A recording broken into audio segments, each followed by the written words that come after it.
जुलाई माह की परीक्षा खबरी अभी आपको नहीं मिली है। उसमें 5-6 दिन का रह गया है करंट, बाकी लिख गया है आप लोगों को एक साथ 2-3 दिन में वीडियो और पीडीएफ मिल जाएगी। ठीक है, तो अगस्त वाला न छूटने पाए इस क्रम में, तो इसको हम कंटिन्यू करते हैं। अब डेली ये करंट अफेयर्स आएगा, तो 1 से 3 अगस्त 2025 के करंट अफेयर्स को इस वीडियो में हम देखेंगे। Nisar, NASA ISRO synthetic aperture radar इसका फुल फॉर्म है। फुल फॉर्म भी पूछ लेता है, याद रखिएगा।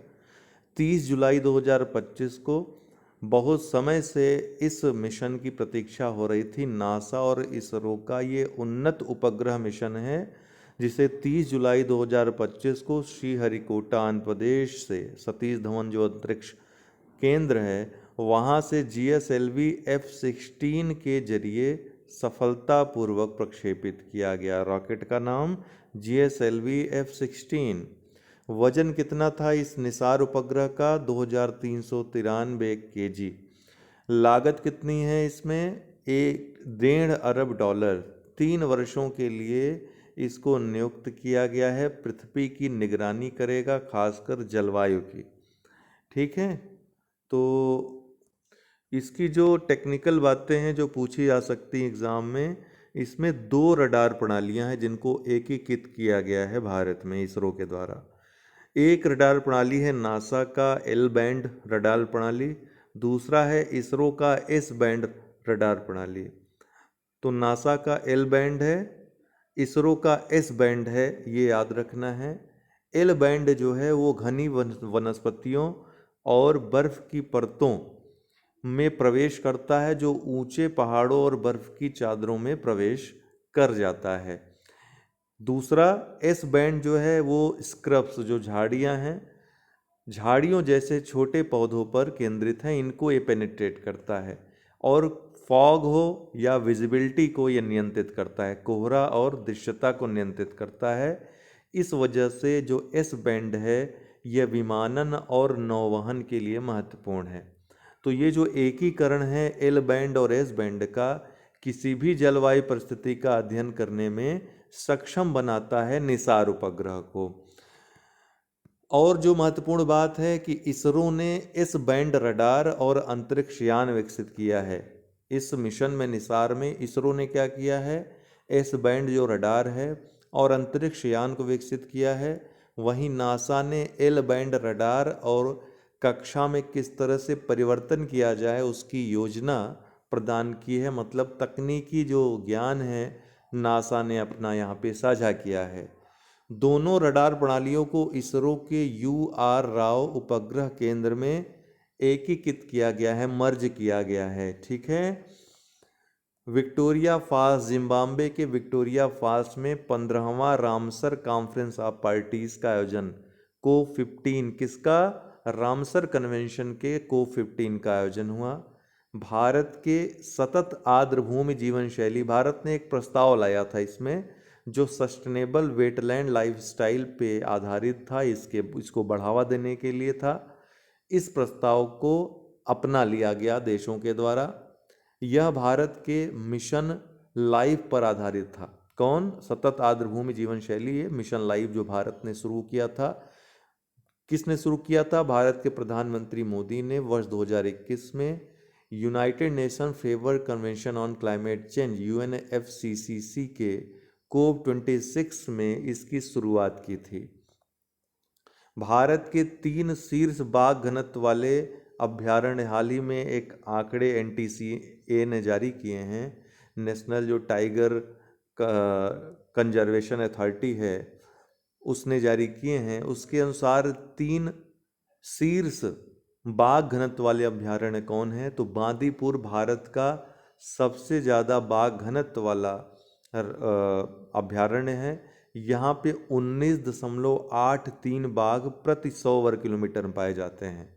दूसरा स्थान कार्बेट नेशनल पार्क आता है उत्तराखंड के, 19.56 बाघ प्रति 100 वर्ग किलोमीटर पाए जाते हैं। तीसरे पे असम का काजीरंगा आता है जहाँ 18.65 बाघ प्रति 100 वर्ग किलोमीटर आते हैं।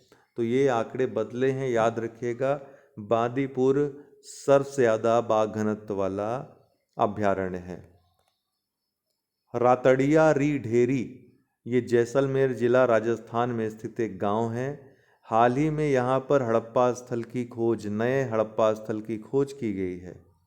थार रेगिस्तान में पहली हड़प्पा बस्ती के रूप में इसकी पहचान हुई है, रातड़िया री ढेरी। डोनाल्ड ट्रंप 30 जुलाई 2025 को भारतीय आयातों पर 25% टैरिफ तथा रूस से जो भारत के संबंध हैं उस आधार पर जुर्माना लगाने की घोषणा की गई।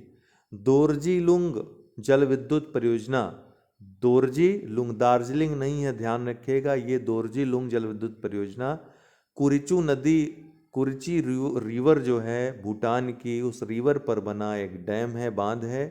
1125 मेगावाट की यह परियोजना है जिसको भूटान में हाल ही में आरंभ किया गया है। यह भूटान की कंपनी ड्रूक ग्रीन पावर और भारतीय कंपनी टाटा पावर कंपनी की भागीदारी में निर्मित किया गया है। ऑपरेशन महादेव और ऑपरेशन शिव शक्ति दोनों ही हाल ही में भारतीय सेना के द्वारा विभिन्न संगठनों के सहयोग से चलाया गया अभियान था, जिसमें ऑपरेशन महादेव ने भारतीय सेना द्वारा पहलगाम आतंकी हमले का जो मुख्य आरोपी था इसमें उससे सहित 3 आतंकवादियों को मार गिराया। वहीं ऑपरेशन शिव शक्ति में भी 2 आतंकी ढेर किए गए। याद रखिएगा इन ऑपरेशंस के बारे में। बारबाडोस थ्रेड स्नैक दुनिया का सबसे छोटा अभी तक का ज्ञात सांप है, स्नैक है। 20 वर्षों बाद बारबाडोस में पुनः इसको खोज लिया गया है, जिस कारण यह चर्चा में है। कमचटका प्रायद्वीप रसिया में स्थित है, प्रशांत महासागर में स्थित प्रायद्वीप है, जिसपे 8.8 तीव्रता का भीषण भूकंप आया।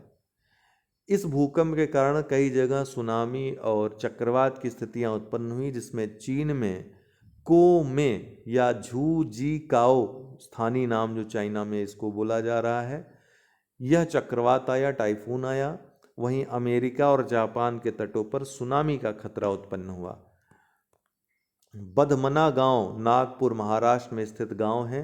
देश के पहले आर्टिफिशियल इंटेलिजेंस संचालित आंगनबाड़ी केंद्र का उद्घाटन महाराष्ट्र सरकार के द्वारा यहां पर किया गया है, देश के पहले।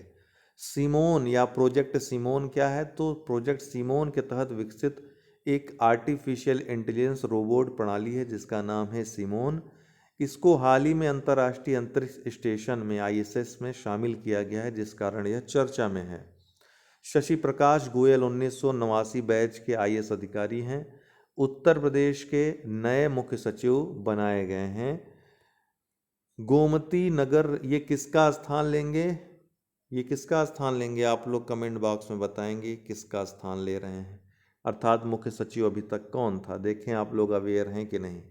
गोमती नगर रेलवे स्टेशन लखनऊ में स्थित रेलवे स्टेशन है। उत्तर प्रदेश का यह पहला निजी रेलवे स्टेशन है, आरंभ हुआ है, और इसका उद्घाटन कुछ समय पहले प्रधानमंत्री मोदी ने किया था हालांकि, लेकिन अभी ये औपचारिक रूप से इसका संचालन शुरू हो गया है। Gomti as a private railway station, यहाँ अगर आप लखनऊ रहते हैं तो ज़रूर जाकर के विजिट करिएगा। उत्तर प्रदेश का पहला निजी संचालित रेलवे स्टेशन है। Khalid Jameel AIFF all India football federation द्वारा भारतीय सीनियर पुरुष फुटबॉल टीम के नए मुख्य कोच नियुक्त किए गए हैं। कौन? खालिद जमील। दिव्या देशमुख 19 वर्ष की ये भारतीय खिलाड़ी हैं। 28 जुलाई 2025 को जॉर्जिया के बटुमी में आयोजित फाइड महिला शतरंज विश्व कप में, महिलाओं का जो शतरंज विश्व कप है, कोनेरू हम्पी जो भारत की पहली ग्रैंड मास्टर है, महिला ग्रैंड मास्टर, इनको हराकर इतिहास रच दिया और भारत की चौथी महिला ग्रैंड मास्टर बन गई हैं। भारत की चौथी महिला ग्रैंड मास्टर इसी के साथ ये बन गई। अन्य 3 कौन कौन हैं? कोनेरू हम्पी जो कि पहली ग्रैंड मास्टर हैं भारत की, दूसरा R वैशाली जो दूसरी ग्रैंड मास्टर है, महिला ग्रैंड मास्टर हैं, तीसरी हरिका द्रोणावल्ली हैं, चौथी कौन बन गई हैं? दिव्या देशमुख। इन्होंने विश्व कप जीत लिया और भारत की कोनेरू हम्पी को हराकर जीत लिया। कहाँ पर आयोजित हुआ था, ध्यान रखिएगा। 29वां एशियाई युवा table tennis championship Tashkent Uzbekistan में आयोजित हुआ। जहां दिव्यांशी भौमिक ने, भारतीय खिलाड़ी दिव्यांशी भौमिक ने अंडर 15 बालिका एकल वर्ग में खिताब जीत लिया। इसके साथ इन्होंने इतिहास रच दिया। 36 वर्षों में पहली भारतीय बनी है खिताब जीतने वाली। 71वां राष्ट्रीय फिल्म पुरस्कार 2023 के लिए 1 अगस्त 2025 को घोषित हुए। इसमें जो महत्वपूर्ण है, जो पूछे जा सकते हैं, सर्वश्रेष्ठ अभिनेता का, बेस्ट एक्टर का अवार्ड शाहरुख खान को, जवान हिंदी मूवी है इसके लिए, और पहली बार है जब शाहरुख खान को राष्ट्रीय पुरस्कार मिला है। विक्रांत मैसी 12वीं फेल जो मूवी आई थी, 12th फेल, उसके लिए इनको सर्वश्रेष्ठ पुरस्कार मिला है अभिनेता का। शाहरुख खान के साथ ये साझा करेंगे। सर्वश्रेष्ठ अभिनेत्री बेस्ट एक्ट्रेस का अवार्ड रानी मुखर्जी को मिला है, Mrs Chatterjee from Norway movie के लिए। बेस्ट फीचर फिल्म का अवार्ड 12th फेल को ही मिला है। निर्देशक इसके विधु विनोद चोपड़ा हैं। बेस्ट पॉपुलर फिल्म का अवार्ड रॉकी और रानी की प्रेम कहानी को मिला है। करण जौहर इसके निर्देशक थे। बेस्ट चिल्ड्रन फिल्म का अवार्ड नाल 2 को मिला है। बेस्ट डायरेक्टर का अवार्ड सुदीप्तो सेन को मिला है द केरला स्टोरी के लिए। सर्वश्रेष्ठ हिंदी फिल्म का अवार्ड कटहल मूवी को मिला है। राष्ट्रीय सामाजिक व पर्यावरणीय महत्व की सर्वश्रेष्ठ फिल्म का अवार्ड सैम बहादुर को मिला है। सर्वश्रेष्ठ गैर फीचर फिल्म का award non feature film category में फ्लावरिंग मैन को मिला है, जो कि हिंदी फिल्म है लेकिन गैर फीचर फिल्म है। बेस्ट डॉक्यूमेंट्री का award God, vulture and human को मिला है। बेस्ट शॉर्ट फिल्म का अवार्ड गिद्ध द स्कैवेंजर को मिला है।